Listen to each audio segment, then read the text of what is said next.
સર્વે સારસ્વત મિત્રોને નમસ્કાર। આવો પરીક્ષણ કાર્ય માટે ગુણ પ્રદાન યોજના મુજબ સામાન્ય સૂચનોની માહિતી મેળવીએ। મૂલ્યાંકન શરૂ કરતા પહેલા સંયોજક, સમીક્ષક અને પરીક્ષકોએ પ્રશ્નપત્ર અને ગુણ પ્રદાન યોજના એટલે કે નમૂનાની આન્સર કીનો સંપૂર્ણ અભ્યાસ કરી ચર્ચા કરવી। ઉત્તર વહી ઉપર તારીખ, વિષય, વિષય કોડ, બાર કોડ, ખાખે સ્ટીકર, ઉત્તર વહીમાં દર્શાવ્યા મુજબ પુરવણીની સંખ્યા અને કુલ પાના ચકાસી લેવા।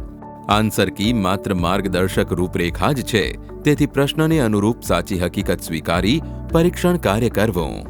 જો વિદ્યાર્થીએ હેતુલક્ષી પ્રશ્નોનો સાચો ઉત્તર અલગ રીતે આપેલ હોય તો તેમને યોગ્ય ગુણ આપવા। જેમ કે બહુ વિકલ્પવાળા પ્રશ્નો ઉત્તરમાં આન્સર કીમાં દર્શાવ્યા મુજબના જવાબ આપવાની અપેક્ષિત રીત સિવાય તે ખરા ખોટાની નિશાની કરે, અંડરલાઇન કરે,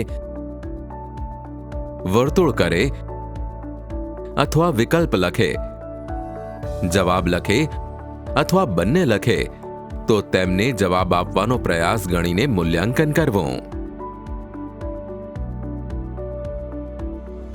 એવી જ રીતે ખાલી જગ્યાવાળા પ્રશ્નમાં પણ અંડરલાઇન કરે, ફક્ત જવાબ લખે, વિવિધ રીતે જવાબ આપેલા હોય તેમને જવાબ આપવાનો પ્રયાસ ગણીને મૂલ્યાંકન કરવું। જોડકા જોડવામાં પણ વિદ્યાર્થી અલગ અલગ રીતે જવાબ આપે તો તેમને પણ ધ્યાને લઈને મૂલ્યાંકન કરવું। આ જ રીતે ખરા ખોટા છે તે જણાવવામાં પણ વિદ્યાર્થીઓ પોતાની વિવિધ રીતે જવાબ આપતા હોય છે। ખોટા ઉત્તર માટે ખોટાની નિશાની કરી શૂન્ય ગુણ મૂકવા અને પ્રત્યેક સાચા ઉત્તર માટે ખરાની નિશાની કરી સ્પષ્ટ અને સુવાચ્ય અંગ્રેજી અંકમાં ડાબી બાજુના ઊભા હાંસિયામાં ખૂણાની નિશાની કરીને ગુણાંકન કરવું। જેમ કે લખેલ અંક મૂળ અંકથી બીજા અંક જેવો દેખાય છે, જેમ કે 2 શૂન્ય જેવો દેખાય છે, 7 9 જેવો દેખાય છે, 7 4 જેવો દેખાય છે। જે પ્રશ્નના ગુણ પૂર્ણાંકમાં ના હોય તેવા ગુણને અપૂર્ણાંકમાં ના લખતા દશાંશ સ્વરૂપમાં લખવા। ઉત્તર વહીમાં વિભાગની શરૂઆત થતા પેજ પર નિયત કરેલ ખાનામાં ગુણ દર્શાવવા। જનરલ ઓપ્શનના વિભાગમાં વિદ્યાર્થીએ માંગ્યા કરતાં વધુ ઉત્તર લખ્યા હોય ત્યારે બધા જ પ્રશ્નના જવાબ ચકાસી યોગ્ય ગુણ આપવા।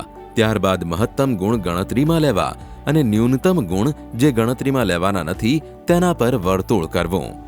સરવાળો કરતી વખતે ભૂલ ન થાય તેની ખાસ કાળજી લેવી। જુઓ, અહીં 5 ગુણ ગણતરીમાં લેવાના રહી ગયા। જે તે વિભાગના પ્રશ્નો પૈકી કોઈ પ્રશ્નનો ઉત્તર આપેલ ના હોય તો તે પ્રશ્નના ગુણના ખાનામાં NA નોટ અટેમ્પ્ટ લખવું। તેવી જ રીતે કોઈ વિભાગનો એક પણ ઉત્તર આપેલ ન હોય તો મુખ્ય જવાબ વહીના મુખ પૃષ્ઠ પર NA એટલે કે નોટ અટેમ્પ્ટ લખવું। વિભાગનો ક્રમ ના જળવાયો હોય કે પ્રશ્નોનો ક્રમ ના જળવાયો હોય તો પણ મૂલ્યાંકન કરી જે તે વિભાગમાં ગુણ ગણતરીમાં લેવા।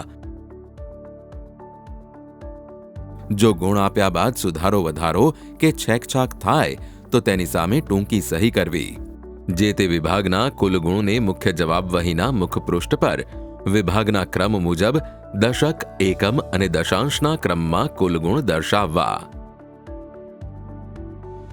પ્રથમ પેજ પર દરેક પ્રશ્નના ગુણ મુકાઈ જાય પછી ચોકસાઈપૂર્વક સરવાળો કરવો।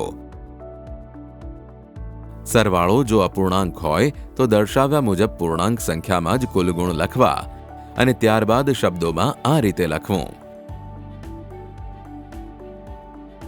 સમીક્ષક અને કોઓર્ડિનેટરે ખાસ ધ્યાનમાં લેવાની બાબતો જોઈએ તો સમીક્ષક કોઓર્ડિનેટરે પરીક્ષકોએ તપાસેલ ઉત્તર વહીની સમીક્ષા કરવાની હોય સમગ્ર ઉત્તર વહી નવેસરથી ચકાસતા હોઈએ તે રીતે ચકાસવી। આપને અપાયેલ જવાબદારી મુજબ જ જે તે કલરવાળી પેનનો ઉપયોગ કરવો। જેમ કે પરીક્ષકે લાલ શાહીવાળી પેન, સમીક્ષકે કાળી અને કોઓર્ડિનેટરે લીલી શાહીવાળી પેનનો ઉપયોગ કરવાનો હોય છે, જ્યારે વેરીફાયરે પેન્સિલનો ઉપયોગ કરવો। એટલે કે સમીક્ષક અને કોઓર્ડિનેટરે કાળજી રાખીને પરીક્ષકે આપેલ ગુણની સમીક્ષા કરવી। મૂલ્યાંકન કાર્યને ક્ષતિરહિત અને સુગમ બનાવવા મૂલ્યાંકન કાર્ય માટે આપેલ સૂચનો અને પદ્ધતિઓનો અમલ કરીએ।